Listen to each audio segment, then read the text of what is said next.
11th class. Today we will do concept of economics and significant of statistics in economics. Means अर्थशास्त्र की अवधारणा और अर्थशास्त्र में सांख्यिकी का महत्व. इसमें सबसे पहले हम करेंगे कि अर्थशास्त्र क्या है. अर्थशास्त्र वो शास्त्र है जिसमें हम मनुष्य की असीमित आवश्यकताओं को पूरा करने वाले सीमित साधनों का अध्ययन करते हैं. क्योंकि हमारी आवश्यकताएं असीमित होती हैं लेकिन साधन सीमित होते हैं, तो हम अर्थशास्त्र में उनका अध्ययन करते हैं कि अधिकतम आवश्यकताओं की संतुष्टि कम से कम साधनों के द्वारा कैसे हो. इस चैप्टर में और हमारे पास है जैसे उपभोक्ता कौन है. इसमें हम अभी डेफिनेशंस करेंगे. उसके बाद हम ये करेंगे कि अर्थशास्त्र में सांख्यिकी का क्या महत्व है, इम्पोर्टेंस उसकी.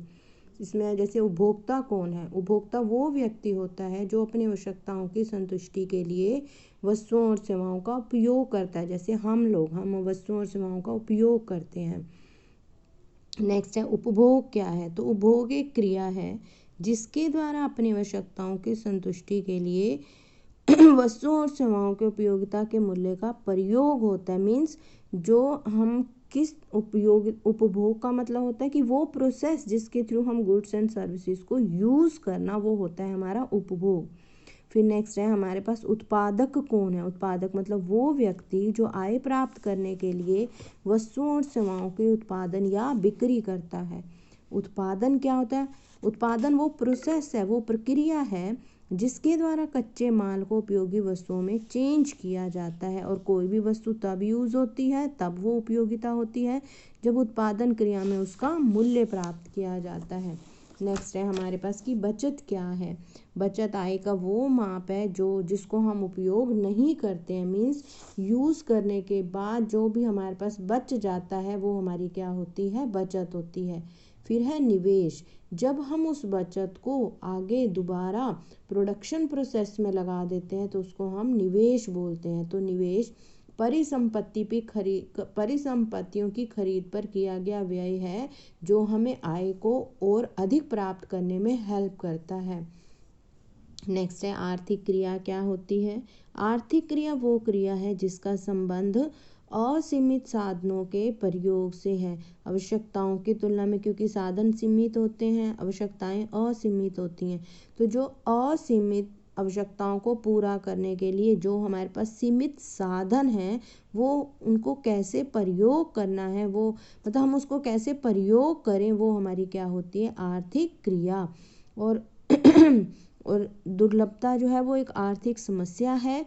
इसलिए अर्थशास्त्र की अंतर्भावना. दुर्लभता का मतलब होता है ये जैसे हमने कहा ना, साधन हमारे पास जो हैं वो सीमित होते हैं, आवश्यकताएं असीमित होती हैं.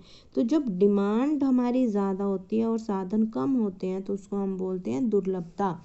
मतलब सीमित होना कोई चीज़.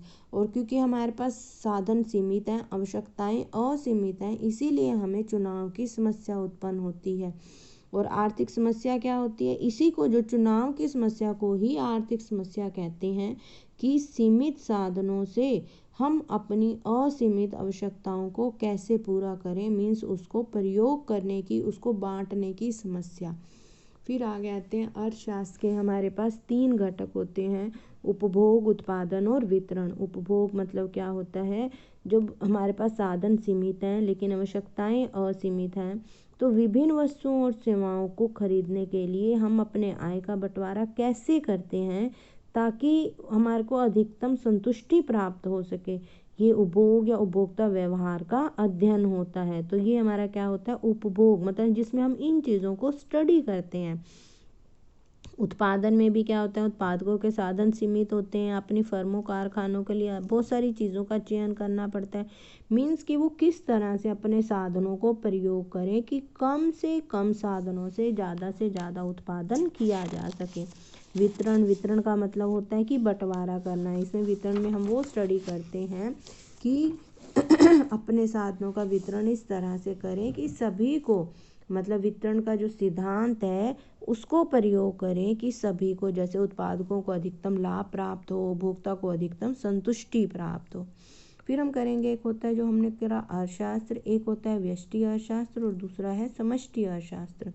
व्यष्टि अर्थशास्त्र का मतलब होता है, इसमें हम उन समस्याओं का अध्ययन करते हैं जो कि व्यक्तिगत या फिर जो हमारी व्यक्तिगत स्तर पर जो समस्याएं होती हैं अर्थव्यवस्था की, जैसे एक फर्म का अध्ययन, एक उद्योग का अध्ययन, वो हमारे होते हैं व्यष्टि अर्थशास्त्र। लेकिन जब हम आर्थिक समस्याओं को कुल के स्तर पर अध्ययन करते हैं तो उसको हम समष्टि अर्थशास्त्र बोलते हैं। संपूर्ण अर्थव्यवस्था के स्तर पर जब आर्थिक समस्याओं का विचार किया जाता है तो उसको हम समष्टि अर्थशास्त्र कहते हैं। जब हम व्यष्टि अर्थशास्त्र का मतलब क्या हुआ कि व्यक्तिगत स्तर पर आर्थिक समस्याओं का अध्ययन करना, और समष्टि अर्थशास्त्र का मतलब होता है एज ए होल जब हम आर्थिक समस्याओं का अध्ययन करते हैं। नेक्स्ट है हमारे पास सांख्यिकी क्या है, ये हम नेक्स्ट क्लास में करेंगे। Thank you.